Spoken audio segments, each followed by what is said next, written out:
Hey, what's up, everybody? It's the Fantasy Typhoon, aka the Mentalist, aka your favorite analyst.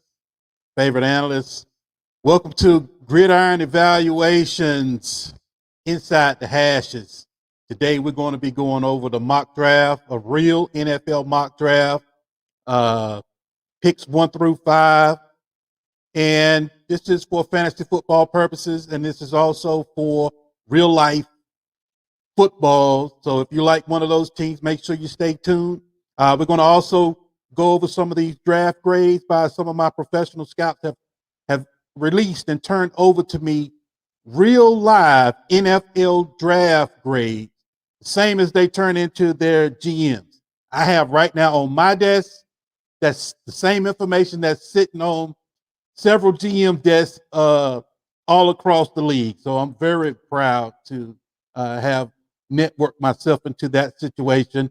I'm also going to go over the letter grades as well, not only the numeric grade, but the letter grades as well. Just kind of check in on where things are as teams prepare for the draft and getting their war rooms ready, and also getting you prepared for your fantasy football leagues, whether it's Superflex or whether it's Superflex or whether it's one QB, keeper, tight end premium, whatever.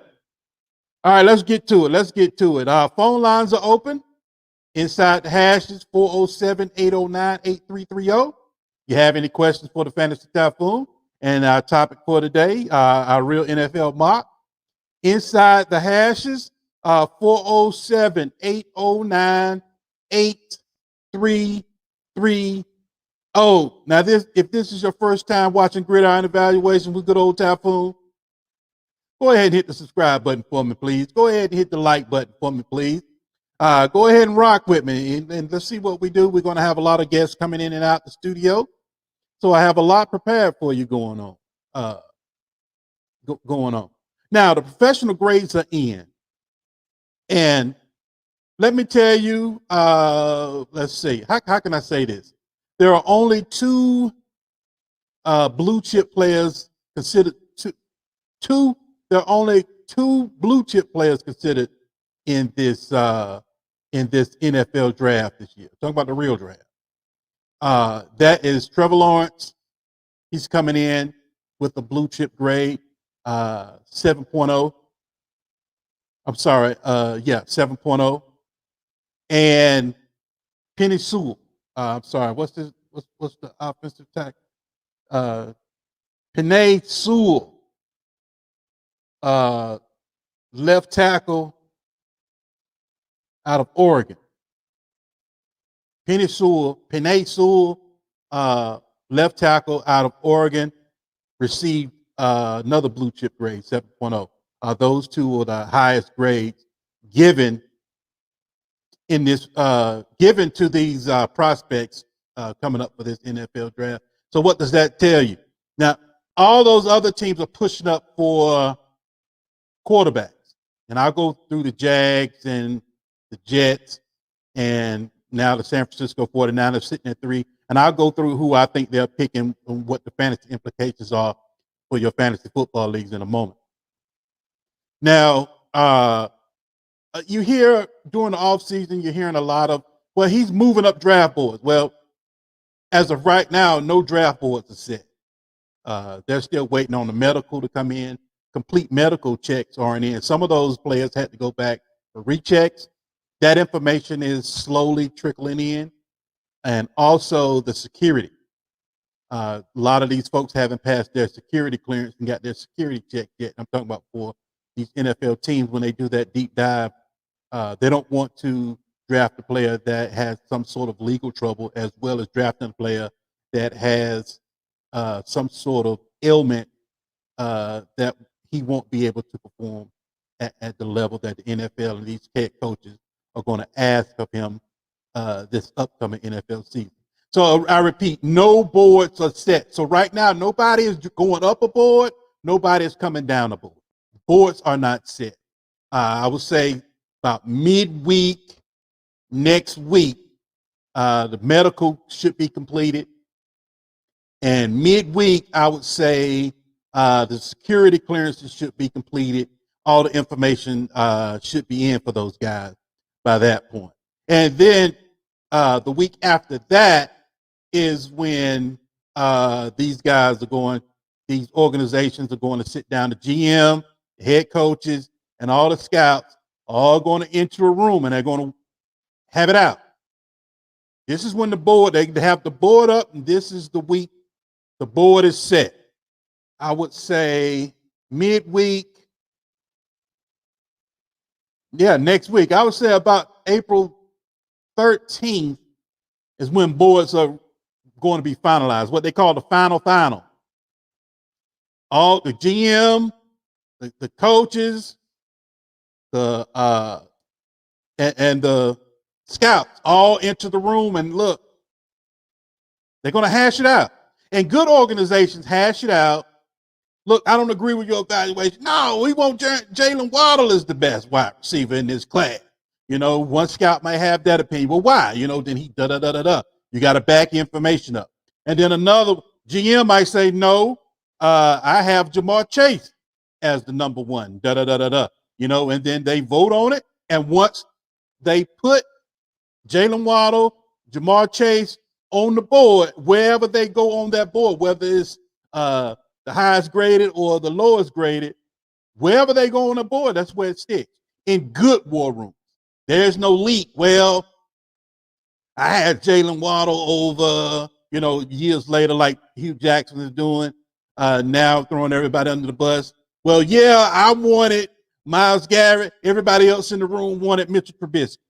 See, you see what I'm saying? When they had their war room, once you have good organization, once they sit down and they finalize these grades, what they do in the final, probably about April 13th next week, the final is starting. They're going to sit there and hash it out. A lot of heated debates are going to take place because they're setting their board. And this is what's happening in real life. So I just want to keep you updated on real life. This is what Gridiron Evaluation Show was birthed from. We want to give you the real NFL information, which translates better into your fantasy league because you're not jiving off hearsay. We're trying to give you the most complete, concrete information possible. Like I said, the real live NFL grades are in and completed. Now, I wanted to go over some of these numeric grades that a lot of folks. Well, first let me go over. Now, these teams aren't finalized for your fantasy football. So some of you guys draft early. You've already had your rookie draft. Me, myself, I would rather wait until these players have a home before I draft so they're not prospects. When they move over from the prospect over to actual NFL players, I would rather draft them as NFL players as opposed to prospects. For instance, my scouts gave Jalen Waddle and Devonta Smith both received the 6.5, which is a mid to late first round grade, right? But there's a difference in that grade. Jalen Waddle is graded out as a Z receiver, so he's going to be on the right side of the field. So if you're drafting now before they have a home, this information matters. And Devonta Smith was graded out as a X, a W, which is the slot, and a Z. So he can pretty much do it all. So if you're drafting now, even though they both have the same grade, if you're drafting now, you want to go ahead and draft. You want them to go ahead and make sure you're securing Devonta Smith over Waddle, even though they both have the same grade. Now, Waddle could come in and go to somebody like, let's say, somebody like the Saints. Sean Payton knows how to use him in the Z position. You already have Michael Thomas solidified as the X. Now they both can work off each other. Now Waddle can come in and because the Z position can move. Once Michael Thomas lines up at the line of scrimmage in the X position, he's stuck. So he can't move what they call offside. But the Z position, he can go in motion, he can move. He can move into the inline tight end. He can go behind the quarterback, go to the other side. In other words, they can utilize that Z position a little bit more favorably than they can when you're the X receiver. So Jalen Waddle, in other words, what I'm trying to say is Jalen Waddle, his home matters. His home matters where Jalen Waddle is drafted. Whatever coach gets his hand on Jalen Waddle is the determining factor of whether he stays at that position, stays at that mid-round grade, first-round grade, or whether he drops. It's all contingent upon where he goes, is what I'm saying. Devonta Smith can pretty much go anywhere and come in and rock and roll. Once he hugs Roger Goodell at the NFL draft, he's already both of these guys, once they hug Roger Goodell at the draft, they both are stars. So, but, Jalen Waddle could land in a position and be utilized as the Z receiver and have a lot more juice than Devonta Smith. Now, I just want to go over some of these grades here as well that you guys might not get your hands on. Then I'll get into the NFL draft in a second. Underachiever. Underachiever. These not only with the numeric grade, these guys get a numeric grade when these real NFL scouts send me their work. They get a numeric grade, and when applicable, they get the letter grade. Now, I'm just going to go over these letter grades with you right quick, and then we'll move on to the draft. U means underachiever, a player who grades out less than his measurables. And a good player to come to mind in that situation is John Ross.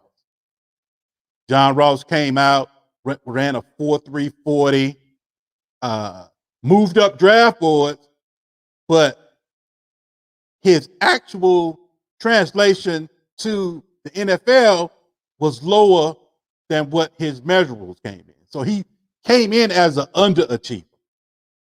Even though he went high, he was already seen as an underachiever. And if you would have had that information before you draft, you would have known not to go ahead. You would have went ahead and bypassed him because he would have had the U beside his name. Let me go over all these for you right quick. Tight. T. Tight. A player who is tight and has flexibility issues that affects his play. And what comes to mind in this situation is Matt Asiata. I don't know if you guys remember him. He used to back up Adrian Peterson. He was tight. He couldn't shake you in the open field. He could just only run you over, which limited him. Jarrett McKinnon was in the backfield as well. And Matt Asiata really couldn't catch passes as well. So he was limited. But in that era of NFL, he was in the right position to have that tight body and not be as flexible as you really wanted him to. For the simple fact he was in the traditional pro set offense. And on top of that NFL, when Adrian Peterson, when it was in his heyday, that NFL was a little bit more loving towards a Matt Asiata type, a tight player. Nowadays, in the NFL now, you need to be flexible. You need to be able to run routes as a running back. You need to be a two-way weapon for you to get all three duties. Not only pass pro, it's not pass pro AB gaps anymore. It's pass pro, AB gaps, flexibility, and being able to come out, being able to be motioned out the backfield to the W, which is the slot position, and run actual routes like Aaron Jones, like Christian McCaffrey. These guys get a higher grade for them to be being flexible, being a two-way weapon. Alvin Kamara comes to mind. But tight for this demonstration, tight, a player who is tight, has flexibility issues that affect his play, that's Matt Asiata. Let's keep moving. Speed, which is an S, player that is speed efficient for his position in the NFL. And it was kind of hard for me to come up. It's rarely does a player get tagged with the S. Usually offensive linemen might get tagged with the S. Defensive backs and cornerbacks, safeties might get tagged with the X. I'm tagged with the S because or linebackers tagged with the S because they can't get from one side of the field to the other side of the field. So they have to be moved. You got to move them to another position, which brings me to P, projection. A player projected to play another position in the NFL than college. Like Julian Edelman was more of a quarterback when he was in college, but once he got to the NFL, he matriculated over to wide receiver. Same as the guy, what is that guy name? Was drafted by, I can't think of his name right now. His name escapes me. He was drafted by the Arizona Cardinals. Hakeem Butler. Drafted by the Arizona Cardinals. They cut him. Now he's over with the Philadelphia Eagles. I think he's with Philadelphia now. But he has transitioned. He was a player projected to be a wide receiver, but then he transitioned over to tight end once he hit the NFL. So some of these players coming in now, I have the grade. Some of these guys that you guys are getting ready to draft in your rookie draft, at the end of the day, not even going to be playing that position. So you kind of watch out for those. And then you got overachiever, which is an O. Overachiever is a player who grades out higher than his measure. Like DeAndre Hopkins. His measurables, his 40 time was slow. His 3-cone, his 2-cone was slow. His 10-yard shuttle was slow. He kind of underachieved measurable-wise for the NFL, but once he got in the NFL, he overachieved his measurables. His 40 time was like a 4.57 or something. You know, everybody, he didn't have that sexy 4.3 like we just had John Ross had. DeAndre Hopkins came as on the flip side. He came in as an overachiever. And he overachieved. Medical. Now, we all know medical. And Love family, if you're watching this, I apologize. I got to put Bryce up here because he's a prime example of medical. A player who has an injury or durability issues for his position. Bryce Love, Marshawn Lattimore. Remember him? Really never got acclimated to the NFL because of his durability, and his injuries just kept him off the field. Bryce Love right now, he just can't seem to get on the field right now. He has swelling from his ACL surgery, and Bryce Love just can't seem to get himself on the NFL field. I think he's still with the football team. I think he's still on the roster. Bryce Love, man, I want you to get on the field, dog. Come on, let's get it. Let's get it. Let's get it. So, Love family, if you're seeing this, I apologize, but I had to go ahead and use Bryce as a example of an M, a player who has medical trouble. Intelligence. Oh man, I'm sorry about this, Dwayne.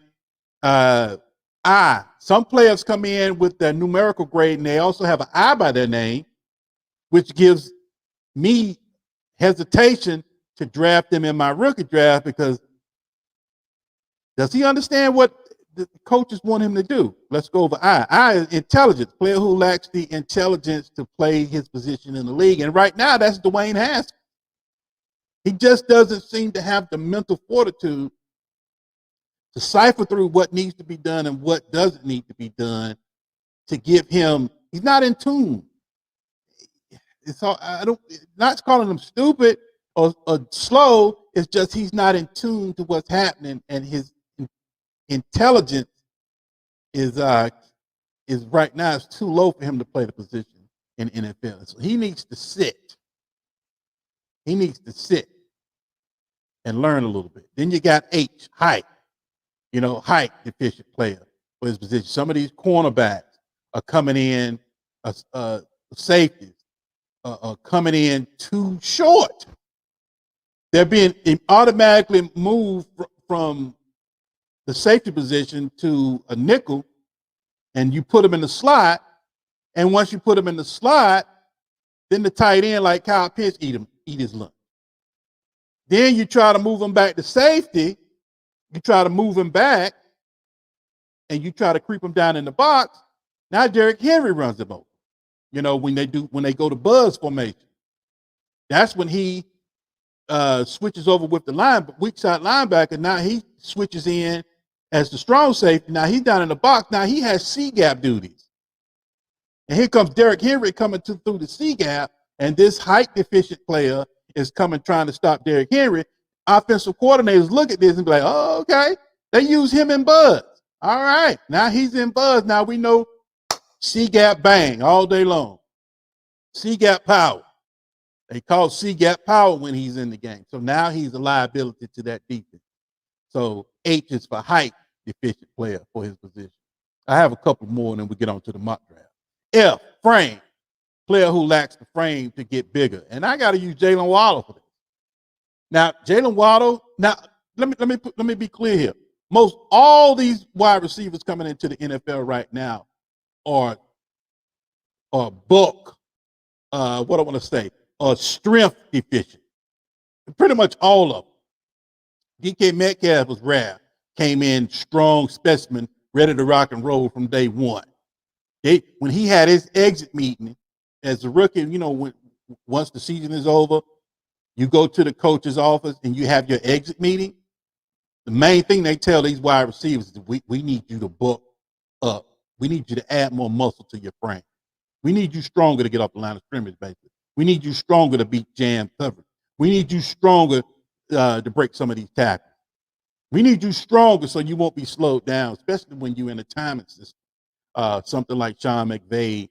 Sean McVay runs timing system. Kyle Shanahan runs a timing system. Matt LaFleur runs a timing system. That coaching tree right there, that Shanahan coaching tree. Pretty much all those guys now in the Jets now it's going to be a timing system. So now Waddle can add to his frame, but if he adds too much to his frame, now Waddle is not that dude that you drafted. You got to watch him. He has an F. You got to watch him. Character. Now, we all know what character is, a C. Some of these players come in with character concerns. Character meaning player with character problems, like Larry Thompson, left tackle for the then Miami Dolphins. He was drafted to the Miami Dolphins, then later on traded to the Houston Texans.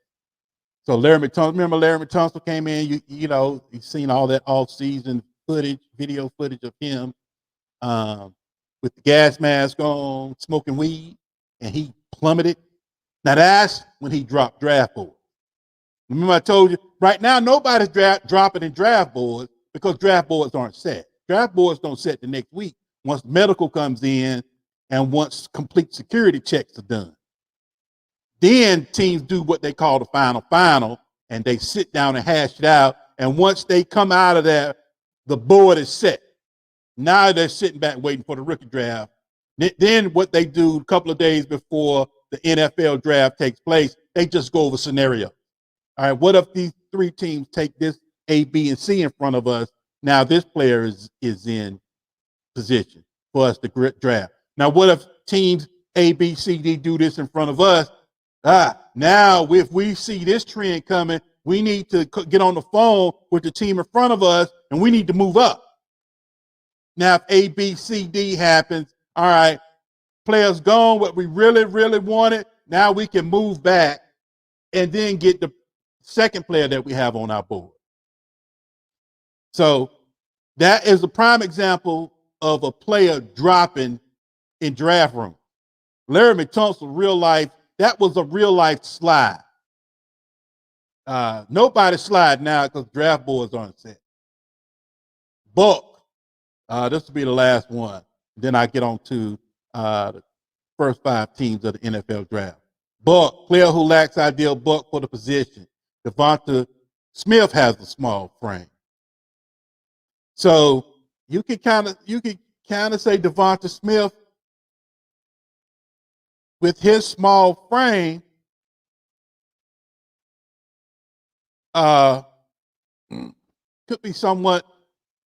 could hinder him. And like I said, now it all depends on where these guys go.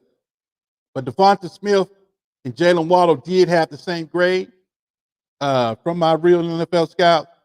And like I said, a 6.5 mid to late first round. Devonta Freeman is a Z, X, and a W, which is the slot. And Jalen Waddle is considered Z only. So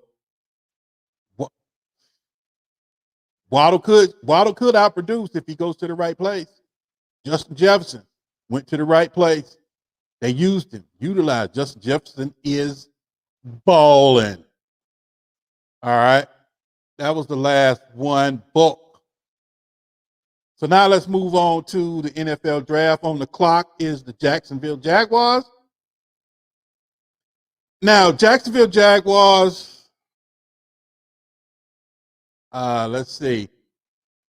Jacksonville picked in the top 10 in the first round, 19 times out of their 27 seasons in the NFL. They've been in the NFL for 27 seasons, and they picked in the top 10 for 19 of those years.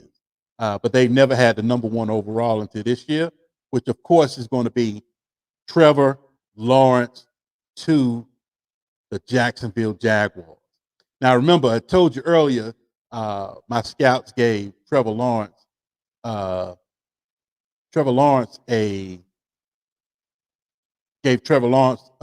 blue chip player. He doesn't have any bulk issues. He doesn't have any character issues.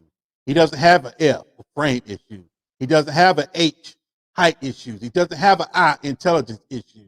He doesn't have M, medical hindrance. He doesn't hit that shoulder surgery on his non-throwing arm. That's not considered a medical concern. He's not. He's an overachiever. He's a P. He's projected to play quarterback. S, speed. There's no concern about his speed. T, he's not tight. There's no concerns about him being tight. There's no concerns about him being an underachiever. So he's a blue. When you're blue, character concerns, security concerns, all that has been ironed out. Rumors are with him when he first got to Clemson. He walked in alpha dog. Hey, what's up? What's going on? No, don't do that. Get over here. Get on this side. I want you over here. When he's lining them up and he's getting things ready, he took command of Clemson, of the Clemson Tigers offense, and now he's going 1.1 overall. That's not even a debate there. Now, when you're looking at these teams, you're looking at these quarterbacks for your dynasty league and your superflex league. Look, this is what I say about all these players. It takes a village to raise a child. So all of these players, really, it's all coming down to what kind of soil they're going to be planting in, pretty much. Now, Jag soil, we just told you what they've been in the league 27 years. What they've been in the league? What? Been in the league for 27 years.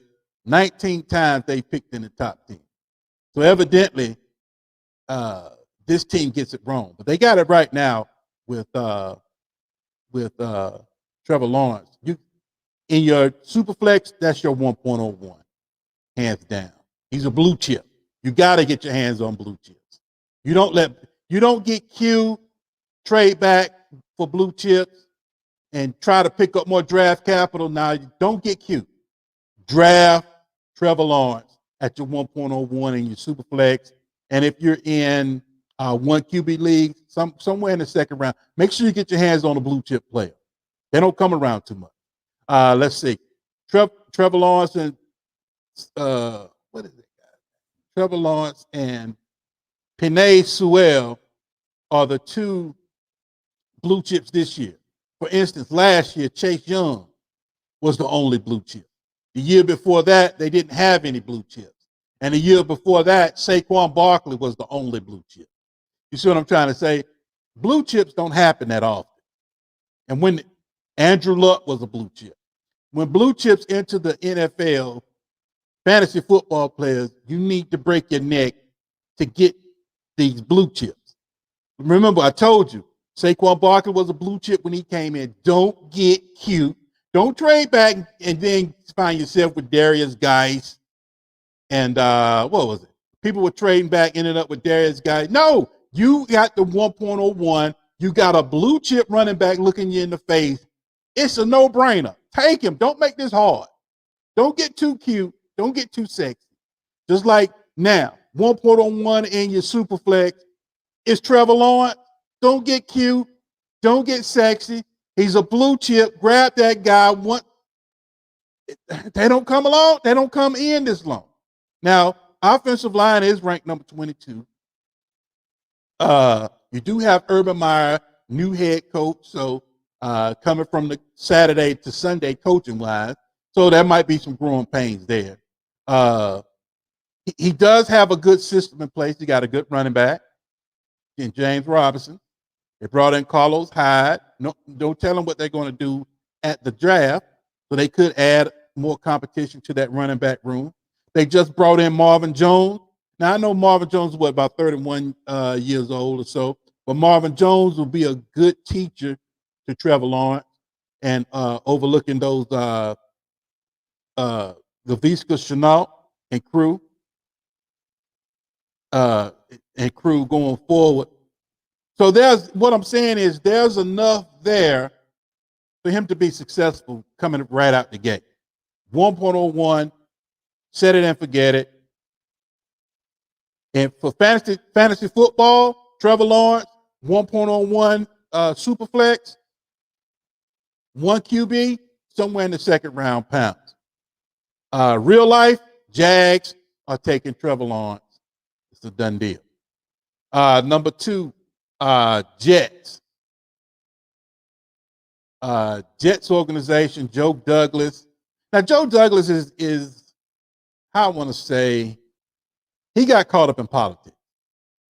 And this is what I mean, folks. He got caught up in the politics of this for the simple fact that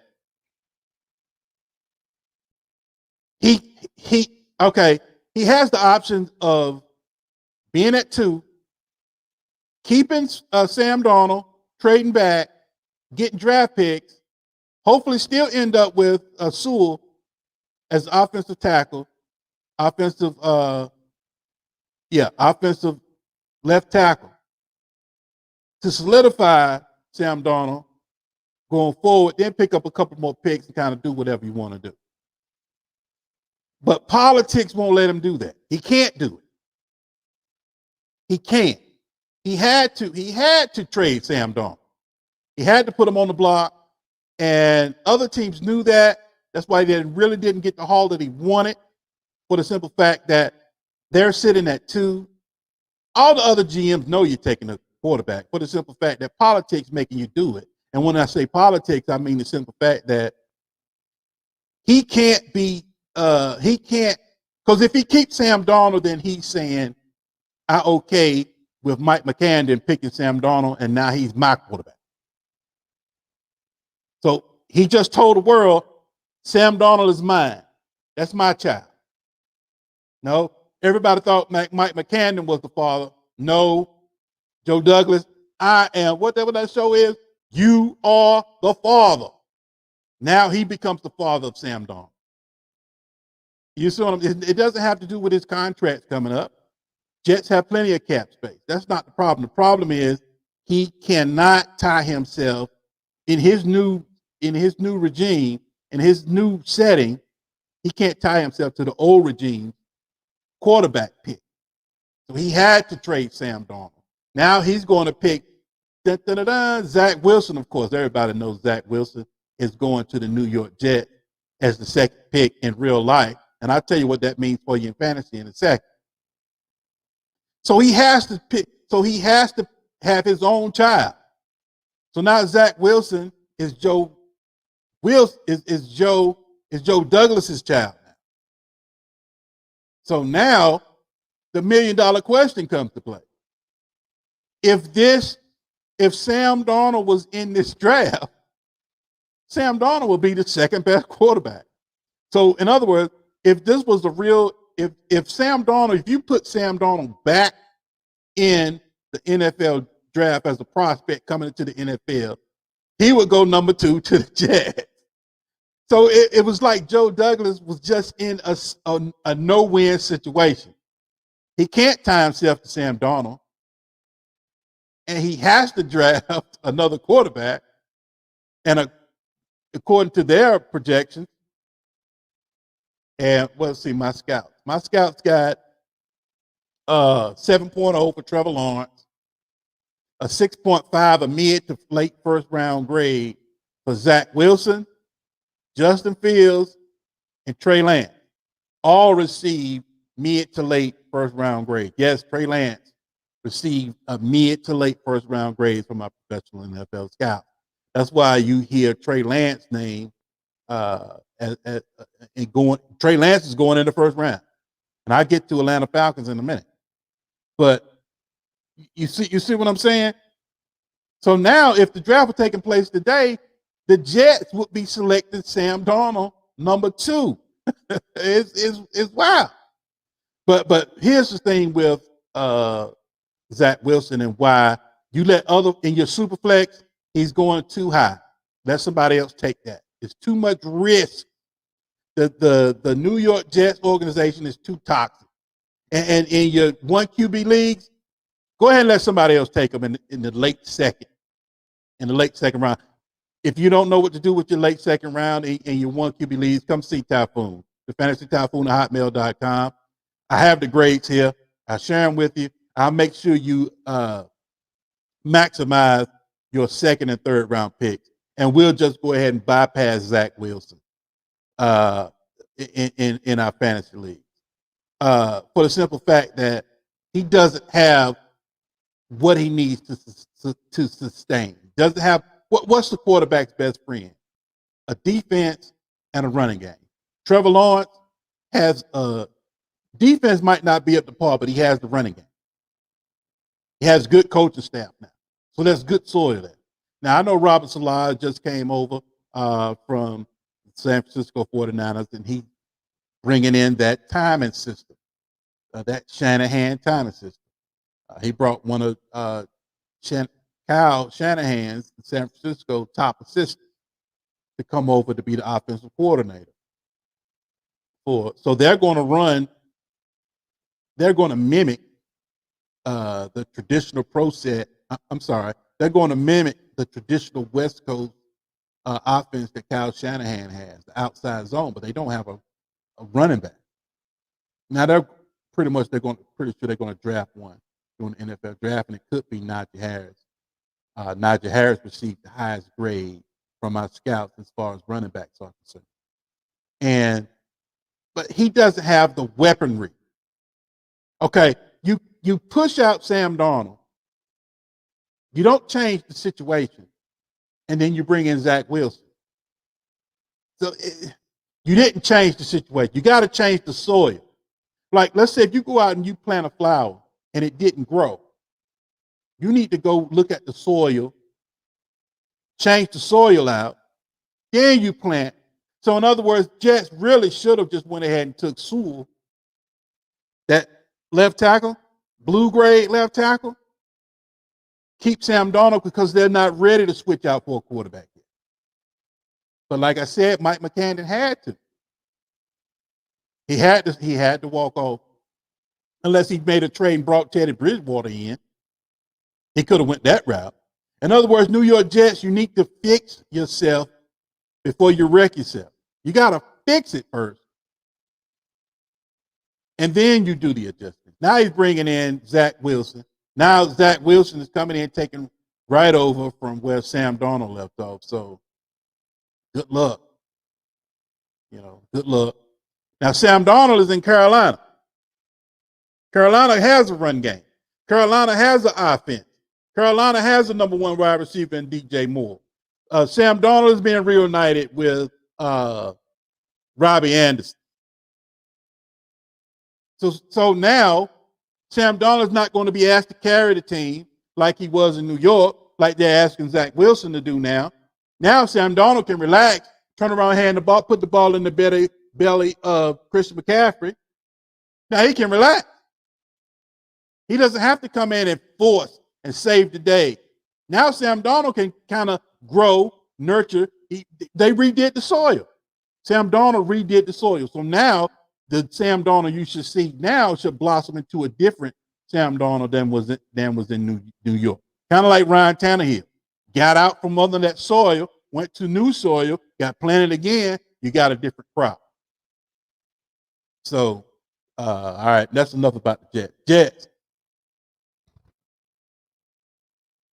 I see what is insanity? Doing the same thing over again, but expecting different results.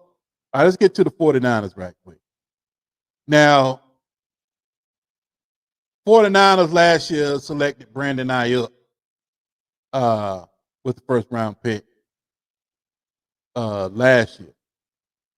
So now they have like 25 quarterbacks on the roster. And I don't mind. I don't mind this. I don't mind you getting it right. They have Jimmy Garoppolo. They have John Johnson. They have Jimmy Garoppolo. They have Josh Johnson. They have Josh Rosen. They have Nate. They just signed Nate Sudfeld to a year contract. And then they're going to draft Justice Fields. Now, I know everybody's saying Mac Jones. Don't believe what you hear during the offseason. They are taking Justin Fields of Ohio State. Is coming to Kyle Shanahan's outside zone system. And Justice Fields, well, okay, let's say they don't take Justin Fields and they take Mac Jones. That's your 1.02.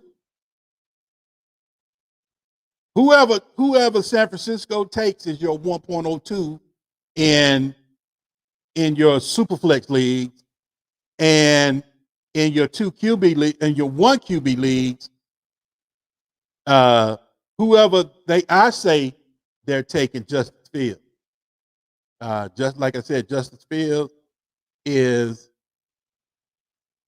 6.5 mid to late first round value. You got Zach Wilson, BYU. You got Justice Fields, Ohio State. You got Trey Lance, North Dakota State. Now, all three of these guys have different skill sets. I know Kyle Shanahan can cater. Remember Kyle Shanahan had Robert Griffin looking like he was the best quarterback ever born for a couple of years in the Redskins, with the Redskins? That was the Shanahan crew. That was Daddy Shanahan and son Shanahan. So he can cater to Justice Fields. Folks act like Shanahan can't tweak the system to cater to Justice Fields. It's got to be Mac Jones. No. He can bring in Justice Fields, let Justice Fields sit behind Garoppolo. That's why they're asking for a 1 for Garoppolo. They're making it look like they're moving on from Garoppolo, but they're not.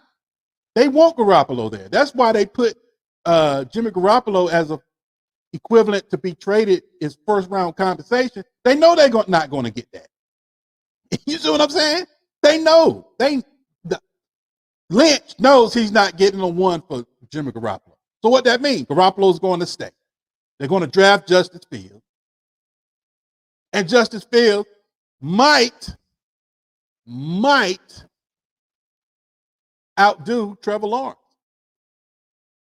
If he gets to sit a year with Shanahan, because Shanahan does the timing. It's all about timing. They run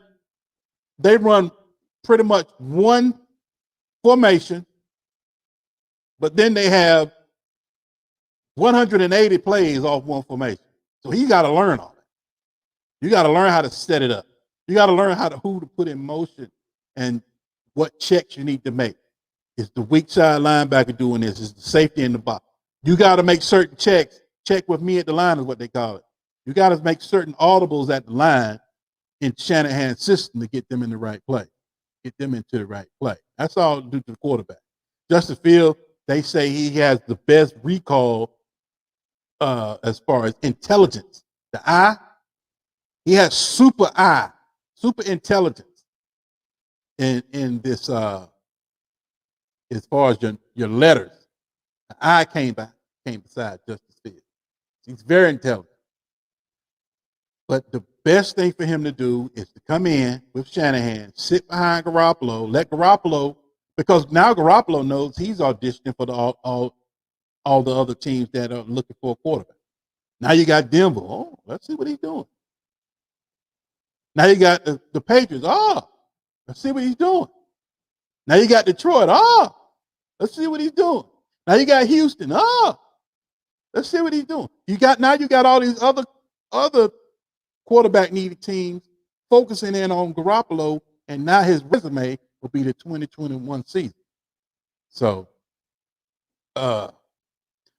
here's the thing I meant to tell you about the Jets. This is the kick on top of all of them. Sorry, I got to go back to the Jets. I've missed this part. It's very important.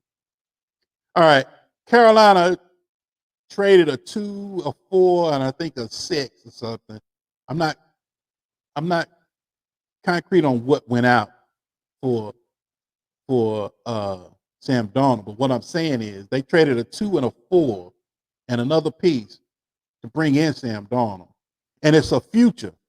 So it's not until 2022 that you just understand that compensation really is realized. So they have time. This is a dynasty trade. This is a complete taking advantage of Joe Douglas and the Jets dynasty trade and taking that asset right out from under. Right? All right, let's say, because I'll get to this when I get to Carolina next video. But right now I do got to kind of get into Carolina now. Carolina wants Deshaun Watson. Right? That Tepper dude, the owner, he doesn't lose. He's come from the stock world. That man don't lose. He gets what he wants, doesn't mind overpaying for what he wants. He's going to overpay for Watson. If Watson, I don't know what's happening with Watson. If Watson is allowed to play, he doesn't go on the NFL exempt list. Watson will be a Carolina Panther. That's happening.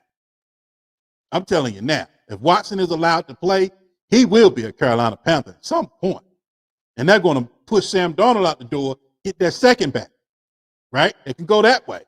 Or Carolina can simply move, now that they got their quarterback, Carolina can simply move back in the draft now. Let somebody come up and get Jamar Chase. Let somebody come up and get Waddle. Because Pitts will be gone. Pitts was the #1 graded pass catcher from my scout. Pitts was over Jamar Chase. Pitts is the #1. Now, I can't really break that down into dynasty ramifications on this video, but we'll do it when we do 6 through 10. I don't know. I might do it on the Falcons. I might give him to the Falcons. I don't know yet. Falcons are next. But so here's the thing. They got Sam Darnold for free because it's 2022 compensation. So here's what they can do. They can see they need Deshaun Watson, trade Sam Darnold out for a 2, 3, get some compensation back. So that eases the pain. Or they can just move back from 6, get a 2nd and a 4th and a 6th, or whatever compensation they gave out. Just get it right back. Now Sam Darnold is paid for. So in other words, they got Sam Darnold for free, basically. No matter how you look at it. They're going to get that capital back by next year. By next year's draft, they'll have a 2. Might not be theirs, but they will have a 2, a 4, and a 6. So Sam Darnold was free. All right, let's move on. All right, now the Atlanta Falcons.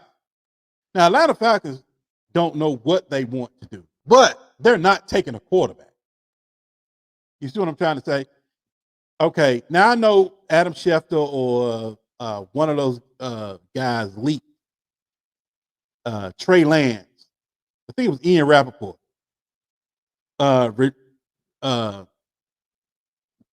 Reported that Trey Lance was going to go. He is the next best quarterback on the board. It depends on what you're looking for. Depends on if you're looking for more of an option read, then you take Justin Fields. If you're looking for more of a traditional pro set offense, then you take Mac Jones. If you're looking for more traditional West Coast or a modified West Coast, then you take Trey Lance. So it depends on which operating system you're running, is what quarterback you bring in. So now Atlanta wants to leaked out that they're taking Trey Lance. They're not taking Trey Lance. Never was, never will. They're not doing it. They are tied to Matt Ryan. They just extended it. So they're not bringing him in. They're not replacing Matt Ryan yet, just like Pittsburgh Steelers has yet to find a successor for Big Ben. Matt Ryan's not going anywhere. So they needed to leak to the press, to the media, that they're taking Trey Lance so Denver can move up. So New England can try to move up. So the Detroit Lions can try to move up. That was purely a marketing stunt. They have to make you think that they're taking a quarterback so that now they can get a haul that San Francisco, that the Dolphins just got to move up. They want to move out. They don't want to pick there. They want to get some capital and add some more pieces to the puzzle. But if they don't pick, if they don't trade, they're taking Kyle Pitts. Kyle Pitts going to Atlanta. So now for your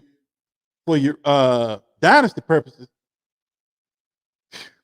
and I know I have videos up that you never take a tight end in the first round. You never do it. This dude's not a tight end. He won't be asked to block at all. He is what they call the big slot. That's what the NFL is gravitating towards too. A big slot. He's a big W. He's a slot. That's first round pick in Julio Jones in the X. First round pick in Calvin Ridley at Z.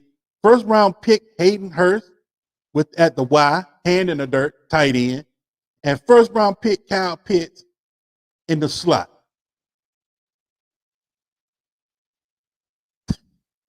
Insane.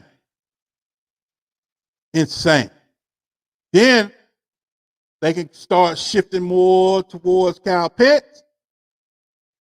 Start letting Julio, all right, Julio, we getting ready to move on from you, dog. Kyle Pitts come in, you know those tight ends. They don't rock and roll that first year. But Pitts will. He's not a tight end. So when you hear folks say, don't take Kyle Pitts that early, tight ends got to learn he's not a tight end. He's tight end in name only. He is not a tight end. So, look, in your 1 QB leagues, you probably take Najee Harris first, Travis Etienne. I'm taking Kyle Pitts. I'm treating Kyle Pitts like Jamar Chase. Now, Jamar Chase in your dynasty league is going to go before Pitts. But in my real NFL draft grades, Kyle Pitts is graded higher than Jamar Chase. But they're graded in the same boat. They got the same, hold on, let me tell you. They both got the same grade. Jamar Chase got an early first round grade, a 6.9, right below the 7.0. They couldn't make them blue. There's something in the letter. In the letter, the height, the frame, the character, the bulk, the medical, the intelligence, the overachiever, the projection, the speed, he's tight, underachiever. There was something in one of those letters that made Jamar Chase a 6.9. He couldn't be a blue chip, and Kyle Pitts couldn't be a blue chip. Something minor. I can't share with you. I can't give you all the information. I can't share what the scout shared with me. But there's something in that letter grade kept them from being a blue chip. So that borderline blue chip. You can't let blue chips walk away. You got to remember that. You can't. Now, Najee Harris might come in. He might be 1.01. But once Once Najee Harris, Travis Etienne, Javonte Williams, these running backs from these running back prospects get a home, and you draft them on your team, take a 4-year hourglass and turn it over and let the sand start coming out. Because the clock is ticking. They got a 4-year life. Neither one of these guys might not make it to their second contract. Kyle Pitts, Jamar Chase, they're going to make it to their second contract. You see what I'm saying? This is dynasty. You got to look ahead. You got to look forward down the road. You got to prepare for this. Unless you get Najee Harris, burn him up 1, 2, 3 good years. After his 3rd year, trade him. Because the 4th year, and then now it's time for contract. He could have some kind of ailment come up. In other words, injury is projected towards the running back more than it is the wide receiver. Wide receivers hit that second contract a little bit easier than those running backs. It's just the way the NFL is. You got to pay attention to that. I know you know it, but you don't think about this when you're drafting. Everybody in the world is going to take Najee Harris at the 1.01 in your 1 QB league. And if you jump up there and get Jamar Chase or Kyle Pitts 1.01, you afraid of the backlash. That's why you won't do it. Oh, man, value. Don't nobody care about value. 4 years down the road, then you look. That's what the value is.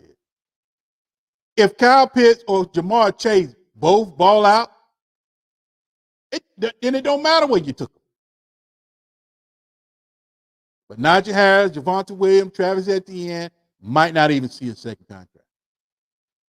Kyle Pitts to the Atlanta Falcons. All right, let me. Cincinnati Bengals sitting here praying and hoping.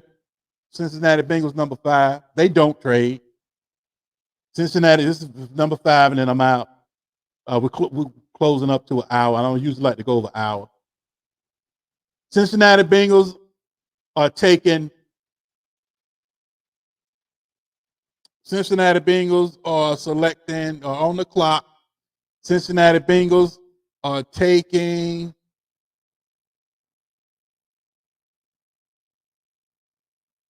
Penei Sewell, left tackle, Oregon. And they can't wait to turn this card in. They are hoping and praying Jets take Kyle Pitts. The Falcons take Kyle Pitts. They are hoping and praying that Atlanta Falcons trade that pick and get out so another team like Denver, another team like Detroit, another team like the Patriots, another team can move up and take a quarterback at 4 so they know Sewell will be there. I have Atlanta taking Kyle Pitts. But that's beautiful for them. A left tackle married with Joe Burrow for the coming ages. 10, 12 years down the road, these two guys still best friends, still on the team. Another blue chip into the organization. Blue chips usually turn out to be perennial Pro Bowlers, Hall of Famers. You just drafted at 5 because quarterback needy teams moved up to get quarterback, and Joe Douglas didn't have the kahunas to stick with Darnold and just go ahead and get his blue chip at 2. Like I told you, if you missed what I said about that, rewind it back and listen to Jets at 2. Politics is in it. Why Joe Douglas just can't do it. He had to ship Darnold off.